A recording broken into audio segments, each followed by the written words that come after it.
Você já se sentiu estagnado no seu processo de desenvolvimento? Ou você acredita que se sentir estagnado é parte natural do processo? Afinal de contas, você ainda não aprendeu tudo o que tinha para aprender sobre como o universo funciona. Nesse vídeo eu quero compartilhar com você por que 1 grama de ação vale muito mais do que você continuar só correndo atrás de adquirir mais conhecimento. Vem comigo? Eu sou a Renata Fernandes e este é o Reconexão Interior. Autoconhecimento, espiritualidade é um tema fascinante, não é verdade? E ele pode se ramificar nos mais diferentes assuntos, desde projeção astral até arquivos akáshicos. Nossa, tem tanta coisa interessante. Mas se a gente não tomar cuidado, a gente acaba se perdendo no meio dessa aquisição de conhecimento cada vez mais, sem colocar em prática aquilo que a gente aprende. Que eu me lembro, eu me interesso por esse assunto desde a minha adolescência. E o primeiro curso que eu fiz de autoconhecimento, eu tinha 15 anos de idade. E daí eu fiz Reiki, barra de Access e muitas outras coisas com relação a esse assunto. Mas a minha compreensão sobre o funcionamento do universo, e mais do que a compreensão, né, o experienciar a verdade em si, isso só foi possível quando eu comecei a colocar em prática todo esse conhecimento. Quando eu comecei a colocar em prática esse conhecimento, é que eu pude de verdade começar a sentir paz, começar a sentir uma alegria sem razão aparente, começar a sentir que a minha vida estava sim no caminho certo. E de que ação que eu tô falando aqui? Ah, Renata, então você começou a dar aula de barra de Access, de Reiki, é isso que você fez? E aí a sua vida mudou? Não, não é isso. O que eu tô falando aqui é da ação que a gente promove na nossa mente. A gente tende a confundir muito isso, e isso é um ponto muito importante. Não adianta a gente tomar uma ação no mundo para deixar de sentir o sentimento de culpa que a gente tem quando a gente está na nossa zona de conforto. É claro que isso já é melhor do que não fazer nada, mas dependendo do sentimento, né, da sensação interna que você tem quando começa a colocar essas ações no mundo, o tiro pode sair pela culatra. O exemplo mais claro que eu tenho sobre isso é sobre a nossa vida profissional, por exemplo. Quando eu cheguei aqui na Holanda, eu ainda estava muito insegura com relação à minha capacidade, mas eu queria muito arrumar um trabalho. E aí eu comecei a me aplicar para trocentas mil vagas, eu arrumei o meu LinkedIn, eu comecei a conversar com outras pessoas falando que eu estava buscando uma vaga de emprego. E aí o resultado dessas minhas ações, sem antes olhar para dentro, sem antes procurar entender da onde vinha aquela minha sensação de incapacidade e de não merecimento, o resultado que eu tive disso foi o quê? 0. Eu fiquei quase que 2 anos procurando emprego sem conseguir encontrar nenhuma colocação que me coubesse, né? Em função do mercado? Não. Em função da minha sensação interna, em função de eu ainda estar me acreditando incapaz. Eu tinha muita dificuldade com inglês, por exemplo, para falar sobre uma coisa prática, né? Mas isso não significa que eu não falasse. Eu lembro de escutar do meu marido que a minha autocrítica com relação à minha capacidade era muito maior do que a minha capacidade em si. Então, eu já conseguia me comunicar em inglês, mas eu era tão autocrítica com relação aos erros que eu cometia que eu não conseguia me sentir bem para ir para uma entrevista de emprego, por exemplo. E aí, essa sensação interna de eu não vou conseguir, eu vou passar vergonha, não vai dar certo, isso bloqueia todas as outras coisas de acontecerem. E a questão é ainda além disso. Porque ainda que eu não estivesse confiante com o meu nível de inglês, quem disse que eu precisava saber inglês para conseguir um trabalho aqui. Eu já tive amigas que conseguiram um emprego em empresas onde elas só precisavam falar o português.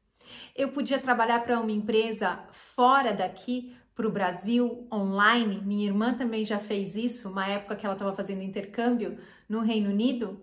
Então, as possibilidades, elas são tantas, mas a gente vai diminuindo elas, né? A gente vai afunilando o nosso olhar de acordo com aquilo que a gente acredita ser possível. Por isso que é tão importante entregar. Então, qual é a ação que a gente tem que tomar? A ação que a gente tem que tomar é na nossa mente. Sempre que você estiver estagnado, pare para olhar. Qual será que é a razão da minha estagnação nessa área da minha vida? Se abra para isso. A gente tende a acreditar que os nossos pensamentos são inofensivos, mas eles não são. Os nossos pensamentos são criativos. Isso significa dizer que a gente está criando a partir dos nossos pensamentos o tempo todo. Então, o que a gente tem que fazer, a nossa ação principal no mundo é observar os nossos pensamentos, é observar a nossa mente. E como é que a gente faz isso? A gente pode fazer isso a qualquer tempo, né? O tempo todo a nossa mente está ali produzindo pensamentos e criando de novo o que vai vir para a gente no nosso futuro. Quando você está tomando banho, por exemplo, quantas vezes eu já não me peguei lá tomando banho, julgando alguma situação na vida de uma outra pessoa, na vida de um amigo, por exemplo, julgando as escolhas que ele fez dentro do relacionamento dele, numa arrogância imensa, porque a gente não dá conta nem da nossa própria história. E muitas vezes a gente acaba perdendo nosso tempo julgando o outro, analisando a vida do outro. Ah, eu acho que ele devia fazer assim, eu acho que ele devia fazer assado. Ah, muito feio isso que ele fez. Então preste atenção, olhe para dentro, observe os seus pensamentos. Tente identificar a crença por trás daquele pensamento e peça ajuda para o seu eu superior para ressignificar isso, para olhar para isso de uma forma diferente, a partir de um outro ponto de vista. A gente sempre pode escolher onde a gente vai colocar o nosso foco, para onde é que a gente está direcionando a nossa energia criativa. E a gente precisa fazer isso se a gente quiser mesmo promover alguma mudança, se a gente quiser crescer, se a gente está buscando mais paz, se a gente está buscando mais alegria na nossa vida, se a gente quer mais abundância na nossa vida, mais prosperidade, enfim, é isso que a gente tem que fazer. A gente tem que observar os nossos pensamentos. E quando você estiver julgando alguma situação, né, uma dica legal de como fazer isso é essa aqui. Quando você estiver julgando, passando por alguma situação, né, e emitindo algum julgamento a respeito dela, observe se o seu foco está no medo ou se o seu foco está no amor. E se a sua conclusão for de que você está dedicando a sua energia ao medo, preste atenção, porque você está colocando o seu foco no nada. Porque o medo, ele é, no fim das contas, né, sempre o medo da morte. Mas não há nada com o poder de alterar ou extinguir quem você é na sua essência, quem você é de verdade. Então, vou te dar aqui um exemplo, voltando de novo à nossa carreira, né, a nossa vida profissional. Vamos supor que você tem um trabalho bacana, mas por causa de algumas mudanças que a sua empresa está passando, você tem medo de perder o emprego. Ou que você não esteja trabalhando e você está com medo de não conseguir arrumar um emprego.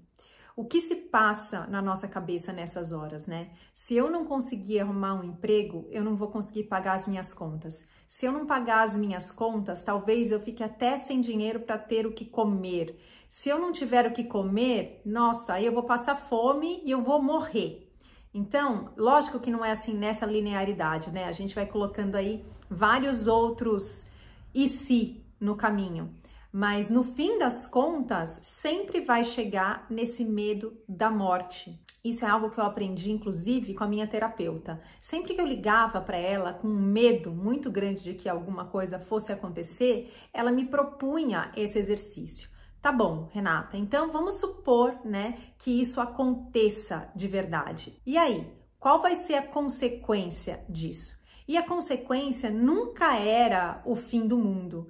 E isso me dava coragem para continuar. Isso me dava coragem para seguir naquele meu caminho. Se a gente continua no medo, isso leva a gente para uma espiral, né? Uma coisa vai puxando a outra e aí, de fato, isso vai começar a se manifestar na vida da gente e quando se manifesta te gera ainda mais medo, porque é como se você estivesse confirmando aqueles seus pensamentos, né? É como se aquele diabinho que fica na nossa orelha dissesse: ah, não te disse? Não te disse que era melhor você se preocupar com isso? Mas na verdade não foi o que está no mundo que aconteceu primeiro. O que aconteceu primeiro foram os nossos pensamentos e aí sim gerou o fato em si. Por que eu quis gravar esse vídeo? Porque muitas vezes, quando eu me via nessa situação, né, a primeira coisa que eu fazia era correr atrás de um livro, era correr atrás de um vídeo no YouTube, era correr atrás de um podcast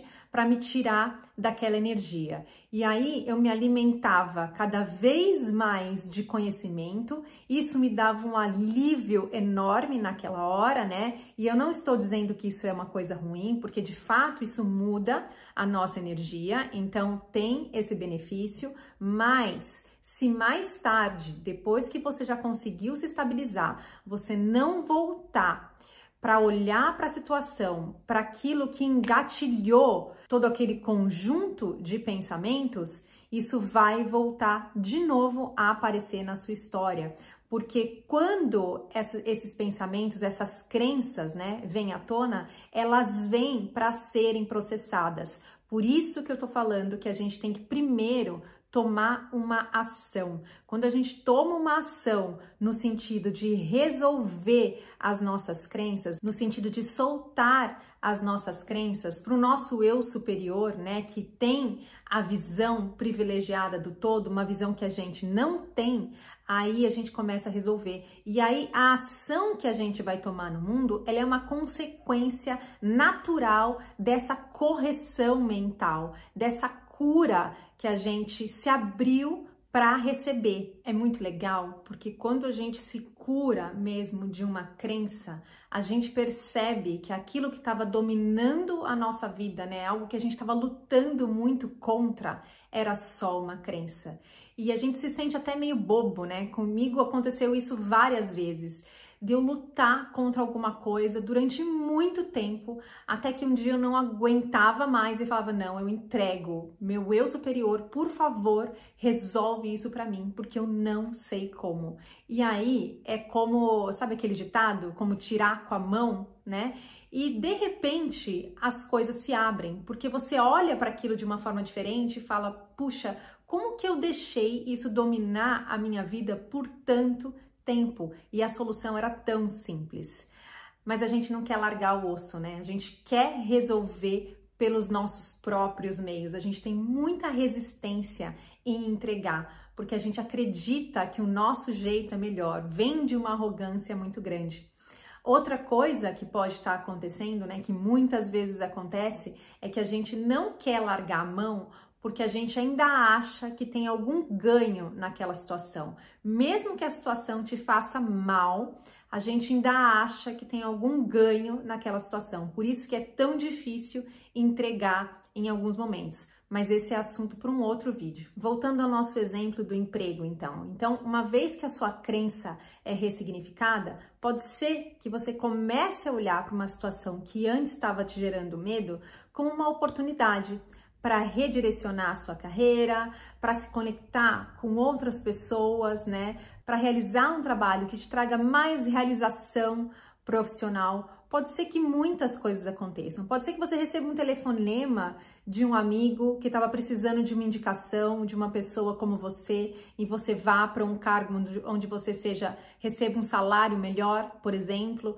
Não dá para adivinhar, né? Cada caso é um caso, cada história é construída baseada num determinado conjunto de crenças. Então, quando a gente entrega para o nosso eu superior, ele vai trazer para a gente aquilo que é melhor para a gente naquele momento, de acordo com o conjunto de crenças aos quais a gente ainda está apegado.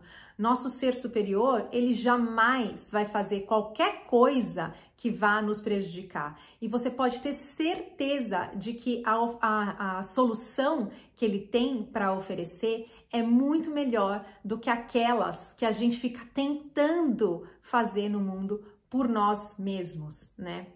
O professor David Hawkins tem um livro onde ele explica que a gente só tem acesso a determinadas questões dependendo do nosso nível de consciência. E ele correlaciona os níveis de consciência a sensações internas, a sentimentos que estão mais presentes na sua vida, dependendo da fase que você estiver passando, né? E isso é muito claro para mim quando de repente você tenta ler um livro. A primeira vez que eu li o livro Poder do Agora, do Eckhart, eu tive muita dificuldade de entender, porque o meu nível de consciência naquela época não era compatível com aquelas ideias. Então você tem dificuldade de entender. Por isso que é importante a gente entregar para o nosso eu superior, porque a gente vai subindo um degrau de cada vez e é uma subida gentil, é uma subida amorosa que vai nos levar para o melhor caminho. E acredite, para tudo aquilo que você quer experimentar na sua vida, que são seus desejos de coração. Seus desejos de coração, eles estão aí por uma razão, né? Nosso eu superior jamais ia tirar isso da gente. Então entregue, abra mão desse controle, tá bom? Era isso que eu queria compartilhar com vocês no vídeo de hoje. Se você se reconhece em alguma coisa aí nesse vídeo, deixa aqui nos comentários para mim, eu vou adorar saber. E lembra de deixar o seu curtir. Até a próxima!